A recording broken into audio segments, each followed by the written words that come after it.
Hello everyone, welcome to my channel flavour with જેની. આજે હું તમારી જોડે દેશી ચણા, જે કાળા ચણા હોય છે ને તેની ચાટની રેસીપી લઈને આવી છું. પ્રોટીનથી ભરપૂર હોય છે આ ચણા અને ચટપટા અને બહુ જ ફાઇન થશે. વેઇટ લોસ માટે પરફેક્ટ રેસીપી છે. તો તેના માટે મેં આવા ચણા એક બાઉલ જેટલા ચણા હતા તેને એક દિવસ પલાળવા મૂકી દીધા હતા. પલળી ગયા પછી એક દિવસ તેને મેં ઉગાડવા મૂકી દીધા હતા, એટલે સ્પ્રાઉટ થઈ ગયા.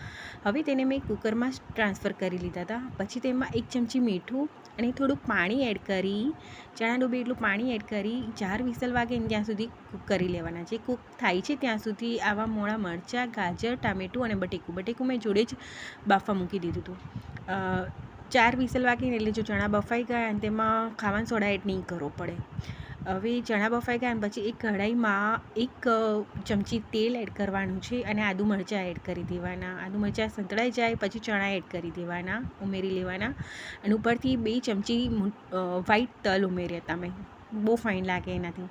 પછી મિક્સ કરી તેમાં ચાટ મસાલો, ધાણા જીરું પાવડર, શેકેલા જીરુંનો પાવડર, સંચળ, મીઠું અને લાલ મરચું પાવડર, સંચળ અને મીઠું બંને મેં એડ કર્યું હતું અને બધું મિક્સ કરી લેવાનું છે.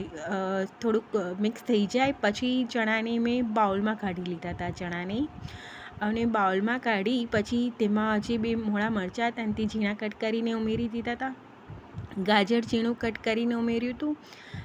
1 ટામેટું ઝીણું કટ કરીને ઉમેર્યું અને કોથમીર ધોઈને ઝીણી કટ કરીને ઉમેરી હતી. કાકડી બી ઉમેરાય અને આ બટેકું બાફેલું હતું ને એ બી ઝીણું કટ કરીને મેં ઉમેરી દીધું. કાકડી બી ઝીણી કટ કરીને ઉમેરાય, મારી પાસે નહોતી. અને ડુંગળી ખાતા હોય તો એ લોકો ડુંગળી બી ઉમેરી શકે છે. પછી મરીનો પાવડર અને ઉપરથી લીંબુની જગ્યાએ જો આમલીની ચટણી એડ કરવી હોય તો એ બી કરી શકાય.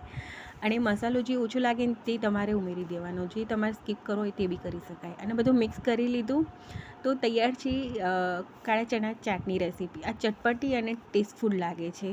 તો કેવી લાગી આ રેસીપી? ગમે તો લાઈક, સબસ્ક્રાઈબ કરવાનું ના ભૂલતા. Thank you for watching. મળીએ નેક્સ્ટ વિડીયોમાં. બાય.